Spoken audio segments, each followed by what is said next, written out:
What is going on, everyone? Solid A Holiday here, and today we are continuing our Zero to Hero Keystone Hero challenge as a Retribution Paladin. In the previous episode, we increased our rating a whole lot and we made it super close to Keystone Hero. Today we are going to be continuing our journey, and I'm hoping that we hit the Keystone Hero title. If you've not watched prior episodes, the rules for this challenge are pretty simple. I will not be trading any gold or anything else from other characters. I've removed this character from my Raider.io profile, so that way no one can see my mains rating or anything like that. And I will not have any help from friends or guildmates. At the beginning of this episode, we have an item level of 473 and a mythic rating of 2,448. We're going to start off this episode just like the previous 5, with our Mythic Vault. In our Mythic Vault, we had the option of a Mythic Ring, which was the Seal and Regal Loa. This was a 483 ring, which was a 13 item level upgrade for us. We also had the option of an Accelerating Sandglass Trinket, which was a 476 item level. This was also a 13 item level upgrade for us. We did end up taking the ring, which brought us up to a 474 item level overall. We also got a plus 20 Everbloom from the vault. So from here, we actually ended up doing our weekly event, which was time walking. We did the Acheivement, I don't know how to say it, but that one, right? Skyreach, then the Acheivement one again, Shadowmoon Burial Grounds, and then Grimrail Depot. Other than some transmog, this didn't really benefit us at all, but I'm a bit of a transmog whore, so it was still a win for me. So we then got a group together for our plus 20 Everbloom. And I will say 7 episodes in, right, and I'm still making dummy mistakes. I forgot to record the first half of the first poll. It's not a huge deal, but I was just pumped to be there and excited to get into it. We did end up dying on the first poll, and I started recording directly after that. So as we were moving through the dungeon and going through the trash, I will say is that Season 4 is coming really soon. I plan on doing another Keystone challenge when Season 4 hits. I plan on going with a tank and seeing how far we can push as a tank in Mythic Plus. As of right now, I'm not 100% sure what spec I want to play for Season 4.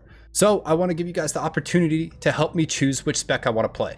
So leave a comment down below and tell me which spec you think I should choose for tank for Season 4. Other than right now, I don't really have any ways to do a poll other than the comment section, so that's the only really option that I have, but I will try to look into new ones for the future. My only experience as a tank is running some in-game content back in Shadowlands, right? But I don't even think I made it past +5s as a prop warrior. All that being said, I want to give a huge shout out and a sincere thank you to absolutely every single one of you that are watching these videos. I started making videos just a little bit ago, and you guys have had an amazing response and have been extremely supportive with all your tips and all of your good jobs, keep going, all that kind of stuff. So seriously, thank you. I can't tell you how much I appreciate you guys. Now back to the dungeon. The tank proved that you can pull the mobs after Witherbark, before or during the Witherbark fight if you want to. We DPS down the big pole and then fought Witherbark. And I'll tell you what, this group went hard. We almost killed Witherbark in one Brittlebark, which was insane. After Witherbark, we went down and moved on to the next trash. And I will say is that we were doing some alright damage, but this Destra Warlock was popping off. As we were moving through the trash, the Shaman then got deleted on the trash 2 pulls before the Ancient Protectors. And I will say is that I've heard other creators say the same thing, but I wish Blizzard would do something about all the vines and stuff that you can see at the top of the screen when you zoom all the way out, right? For the first time in the dungeon, it's super immersive and it's really cool to see the vines and all the flowers and all that stuff. But after the first time when you're just trying to push in-game content, it just gets in the way and it's super annoying. So I wish that they would do something about that. We then killed the Ancient Protectors and moved on to my nemesis for this season, the Archmage. On the trash before the Archmage, your boy messed up.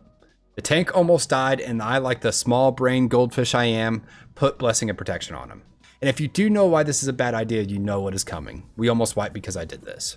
For those of you that don't know, when you throw Blessing and Protection on someone, they lose all aggro, right? I don't even know what I was freaking thinking when I did this. Someone even commented that I should not put Blessing on the tank on the last episode, and I still freaking did it. Afterwards, when we were running back, I have 100% blamed it on pressing the wrong button with the group because I was so freaking embarrassed, right? After that, we moved on to the Archmage fight. And I don't know what was up with me on the night of these recordings, but boy, was I struggling. While fighting the Archmage, the healer actually ended up dying, and I forgot that I moved my battle res over here to a keybind, so I went into my freaking spell book and placed it on the bar where it used to be. By the time that I did that, someone else had a battle res, then we were able to keep going. We did end up getting hit by an ice block during the fight, and then we got pulled into lava by the pull ability and almost died, but thankfully we didn't die and we were able to keep going. After we got hit by the ice block, we avoided that ability like the freaking plague. Whenever the ability was cast, we popped our mount ability and we got the heck out of there. After a little while, the Archmage went down and we continued on to the final boss. On the last boss, we ended up dying, and we definitely could have avoided this. We could have used our defensives or anything, or heals or anything, but at this point, you guys should be used to me letting you down, right?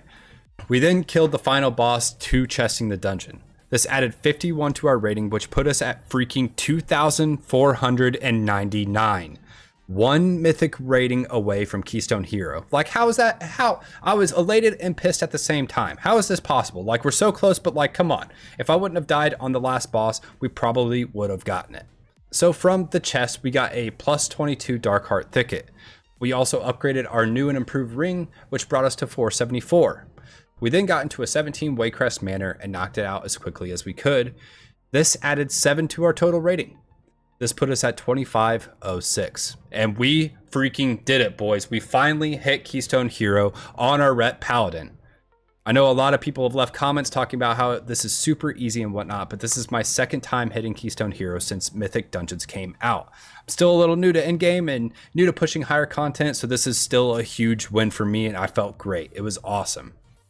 I honestly thought about running a bunch of 15s so that way I could get some Worm Crest, upgrade some of my gear, and drag out the video for a little bit of time, right? But I don't want to waste your guys' time. So that is honestly going to be the end of the video and the end of the challenge. We hit our goal of Keystone Master, then pushed our way to Keystone Hero. We pugged our way through all the Mythic Dungeons, and we learned a whole lot in the process. At least I did. I don't know about you guys, but I learned a lot. If you guys have liked this challenge and these videos, think about liking and subscribing. These videos do take me a long time for me to make, and honestly, it's because I'm super slow. Some likes and subscribes would help inflate my super low ego and convince me to do more and maybe do it faster, you know? As always, I do want to say is I greatly appreciate you guys, and I hope you have enjoyed this challenge, and I'll see you on the next one.